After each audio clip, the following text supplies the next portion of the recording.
So today we're going to be making a Secret Belgian bound book. Here's an example of one right here. Now with Secret Belgian binding, the secret is the spine is sewn separate from the pages that get sewn inside. So first we're going to make our boards and we're going to fold all of our paper. Now the nice thing about Secret Belgian binding is the spine is sewn together with the boards on the outside, so it makes it a lot easier to open up, making it really ideal for sketchbooks. So here's what you're gonna need: curved needle, a straight needle, some waxed linen thread, a couple bindy clips, tape, and awl. You can also just use a sewing needle for that, a ruler, a pencil, a couple of boards that you've cut down to 6 inches by 9 inches, a smaller board that's 3/4 of an inch by 9 inches,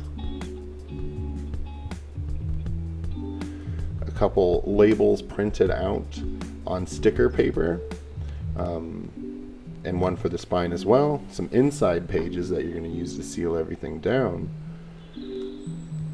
36 sheets of paper. And for the boards, what you are going to do is you're going to mark a 1/2 inch on the top and bottom to be able to make 1/2 inch line all the way down the side. That will be ideal for where you are going to be sewing your spine together. Now you're going to mark off inch increments all the way down that marking. Makes it easier for you. Go ahead and put some X's over them to make it more obvious. As it comes for drilling, you can stack both the boards together, which will make it cut down on time and work. It'll also make sure that your boards match easier. But one important thing is to make sure to drill from above.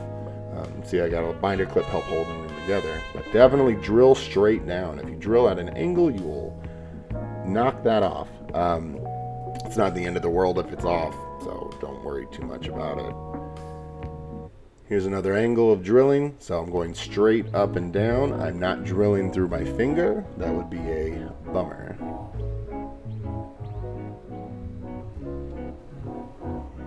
Now on to the covers. What we want to make sure is that when we attach our board down, it goes in the right direction as where we want the cover to be. So visualize this before you start sticking things down, all right? Now, put the board in the middle. We're going to eyeball it, and what you're doing with your pen is you're indenting it, and you can see the indentation right there. The indentation makes it so we can line up where the board's going to go a lot easier. Use some pressure downward to kind of squeeze any air bubbles out as you attach. Remove that last little bit of sticky. Now that that's removed, we are going to kind of squeeze the corners down as we push it on. We're going to use gravity and friction to make it attach itself. See, you just kind of fold it over on its side. Go ahead and pinch the edges down, and that will make it so there's a much better seal. As you can see here, this one's a little bit crooked, and it'll still look fine. So don't worry too much about the details when you first get started. We're cutting the corners off to prevent something called dog earring. This will make it a lot easier to stick down. Make sure to smash it into the table after you stick it down to get a nice seal.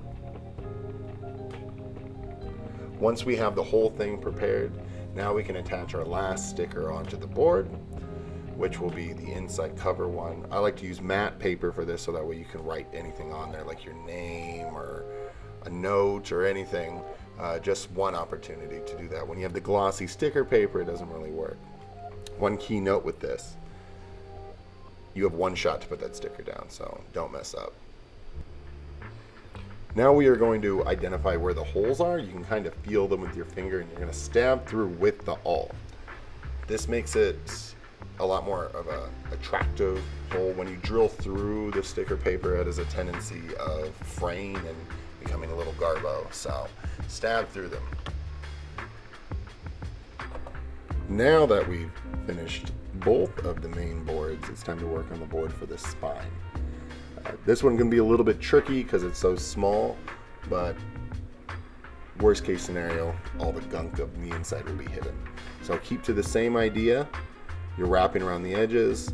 The only difference with this one is it's so small that you're gonna have to use a piece of tape to hold it down. You could also use glue, but I feel like since we're using all adhesives that are sticky, let's go ahead and just keep with that. Once you finish sticking it down, it is ready to go. So go ahead and take a look at things together. You've basically made yourself a little case and already a little book. For paper, you're going to need a few items: scissors, binder clip, pencil, an awl, a ruler, bunch of paper. Well, 36 sheets of paper. I don't know why I said a bunch of paper. And go ahead and break up these 36 sheets of paper into 6 sections of 6. And these sections of paper are known as signatures. So you're going to have 6 signatures of 6 sheets of paper. To fold them, just grab them all together and fold them over. There's not much of a secret to this. Use your hand on the left to line up the paper, make sure it's even, and then use your right hand to just smash the crease. Take your fingernail or a water bottle or really whatever you think is important, and you can use that to crease the paper a little bit better. It's going to end up working okay every time. Now I want to use scissors. Go me. Now that you have them all folded and ready to go, take the inside sheet out of one. This is what we're going to use to create our jig. That is how we are going to line the holes up together to match the spine. So go ahead and fold it inside out. Line your paper up with the board you've already drilled. There's no reason to redraw all this. And take a pencil or a pen and mark it on the edge of the paper.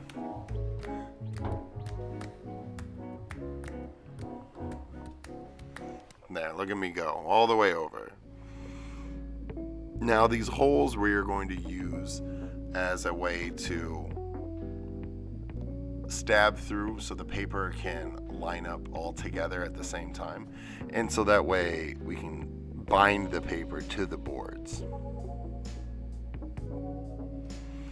Don't forget to clip it down. Binder clips are your best friend throughout this entire process. So the binder clip holds it down and holds all the paper together for us to be able to stab through with the awl. You are going to use your left hand to pull up on the paper while your right hand kind of weighs down the signature and your hand stabs through with the awl. It's more of a pressure leverage sort of situation rather than a brute force situation. But I mean, it's whatever works for you. You can stick it over the edge of a table to stab through. That works pretty fine. But whatever you do, just be consistent about it. Take that inside sheet out and place it inside of all the other ones. The reason that we do that is so that way the holes are the same in every single signature as we go. They don't have to be perfect. They just really got to be close. Go ahead and just stab through on the rest of them, really however's comfortable. Try not to stab yourself in the hand. And when you're done, go ahead and stack them all together and feel proud of your accomplishments. But also put your boards on top and put a book down to be able to weigh everything together. This is a very important process because we need the sides to be relatively flat. So whatever book you can put on there, even a light one. See you in part 2.